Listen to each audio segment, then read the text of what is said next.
اور نہ کنجوسی کرتے ہیں بلکہ میانہ روی اختیار کرتے ہیں، اور اللہ کے ساتھ کسی کو معبود نہیں بناتے، کسی جان کو ناحق جس کو اللہ نے حرام کیا ہے قتل نہیں کرتے، اور زنا کے قریب نہیں جاتے کیونکہ یہ بہت بڑے گناہ کا کام ہے۔ اللہ ایسے شخص کو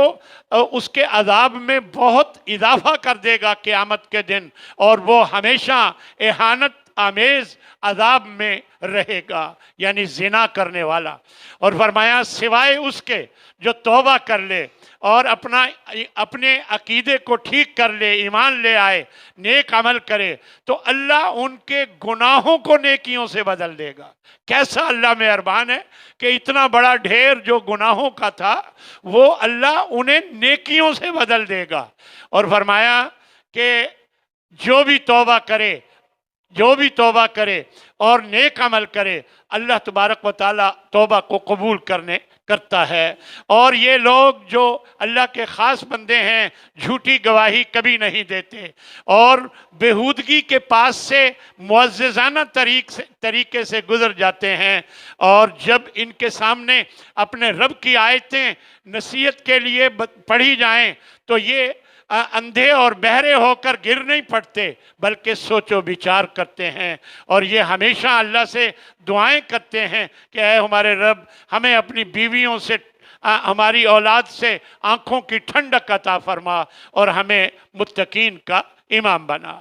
پھر اللہ تبارک و تعالیٰ نے موسیٰ اور ہارون کے درمیان جو مکالمہ ہوا اس کے چند باتوں کا ذکر فرمایا کہ موسیٰ علیہ السلام کو اللہ نے بھیجا، ہارون کو بھی اور موسیٰ علیہ السلام دونوں کو، کہ جاؤ کہ فرعون کے پاس جاؤ اور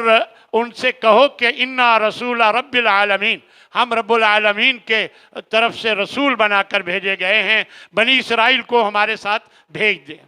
جب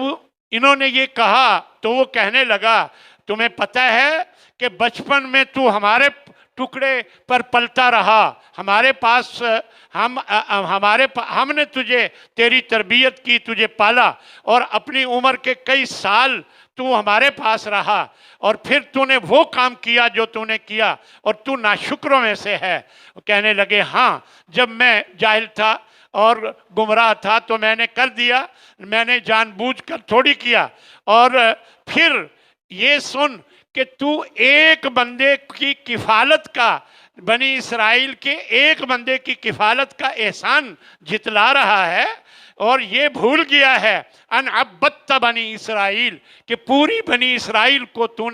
تم نے غلام بنا کے رکھا ہوا ہے۔ فرعون کہنے لگا اچھا بتا تیرا رب العالمین ہے کون؟ تو حضرت موسیٰ تعارف کروا رہے ہیں کہ رب السماوات والارض، جو آسمانوں کا اور زمین کا رب ہے، جو کچھ ان دونوں کے درمیان ہے ان کا بھی رب ہے، اگر تم یقین رکھتے ہو۔ یہ فرعون کہنے لگا جو اس کے ارد گرد تھے، سن رہے ہو یہ کیا کہہ رہا ہے؟ موسیٰ نے توجہ نہیں کی اس کی بات پہ، کہنے لگے تمہارا بھی رب ہے، تمہارے باپ دادا جو پہلے گزرے ہیں وہ ان کا بھی رب ہے۔ پھر فرعون بولا کہ یہ رسول جو تمہاری طرف بھیجا گیا ہے لمجنون، یہ پاگل ہے۔ موسیٰ نے پرواہ نہیں کی کہ تو پاگل، تیرا باپ پاگل، نہیں، بلکہ وہ اپنی بات جاری رکھے ہوئے ہیں، کہہ رہے ہیں رب المشرق والمغرب، میرا رب جو ہے وہ مشرق کا بھی رب ہے، مغرب کا بھی رب ہے، اور جو کچھ ان دونوں کے درمیان ہے سب کا رب ہے، اگر تم عقل رکھتے ہو۔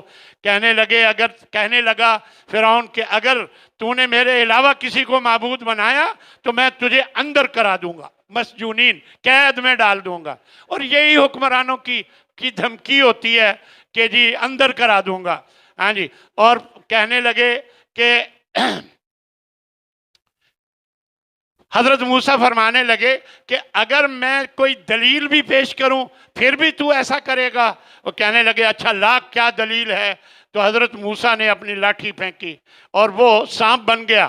تو وہ اور اپنا ہاتھ بغل میں ڈال کے نکالا تو وہ سفید ہو گیا بغیر کسی بیماری کے دیکھنے والوں کے لیے۔ اب اس کے بعد پھر اس نے جادوگروں کو بلایا اور وہ سارا جو پہلے بھی گزر چکا ہے۔ پھر اللہ تبارک و تعالیٰ نے فرمایا کہ ہم نے موسیٰ اور ان کے ساتھیوں کو نجات دے دی اور اغرقنا الآخرین، باقیوں کو ہم نے غرق کر دیا۔ اللہ نے اس کے بعد حضرت ابراہیم علیہ السلام کا